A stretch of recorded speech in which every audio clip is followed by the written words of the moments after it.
Saint Joseph, fils de David. Plusieurs fois dans l'évangile de Matthieu, quand les gens demandent une grâce à Jésus, ils l'appellent fils de David. Par exemple, prends pitié de moi, fils de David, ou prends pitié de nous, fils de David.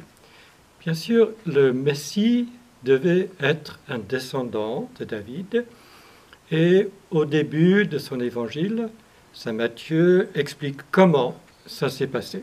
Il écrit « Joseph, qui était un homme juste, ne voulait pas dénoncer Marie publiquement. Il décida de la renvoyer en secret.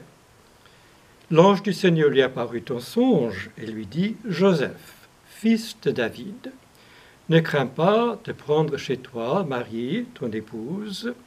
L'enfant en elle vient de l'Esprit Saint.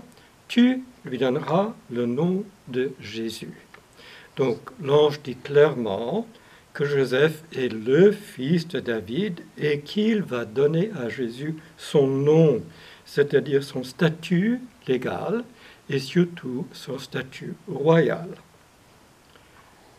À l'époque, ça fait presque 600 ans que les descendants de David ne sont plus rois.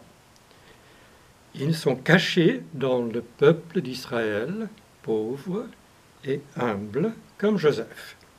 Joseph ignore complètement sa dignité de fils de David, tellement il est humble. Mais en fait, l'épopée du grand roi, David, avait commencé comme ça. David est le grand humble de l'Ancien Testament. Il est le petit dernier de sa famille, à tel point que quand le prophète Samuel veut choisir un roi pour Israël dans sa famille, personne ne pense à l'appeler. On le laisse au champ avec les troupeaux. Mais c'est lui, le berger, le petit dernier, que Dieu choisit comme roi. Par la suite, il aura des difficultés à monter sur le trône.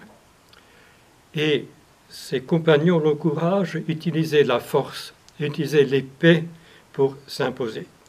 David refuse toujours la force militaire et il laisse Dieu seul agir pour le mettre sur le trône. Ensuite, il sera le roi juste par excellence. Mais il n'applique pas la loi du talion, œil pour œil, dent pour dent. Souvent, David fait grâce et refuse de prendre la revanche sur ses ennemis. Souvent, il s'abaisse, il se laisse même insulter. Il préfère fuir devant les adversaires de son règne et il pleure la mort de ses ennemis. Il attend tout de Dieu, il met sa confiance dans la grâce de Dieu.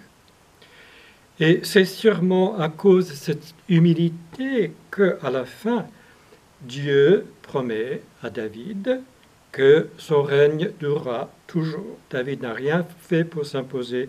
Dieu lui promet que son règne durera pour toujours et ce sera par son descendant Joseph. Quand l'heure est enfin venue de réaliser cette promesse, Joseph doit être le plus humble des descendants de David. Joseph est celui qui pourra s'effacer devant les projets de Dieu, laisser Dieu agir comme il veut, lui dire pleinement oui, comme son épouse Marie. En tout cas, Joseph abandonne tous ses projets, tout ce qu'il avait imaginé comme son avenir avec Marie, elle accepte de laisser Dieu régner dans sa vie et par son Fils régner sur le monde entier.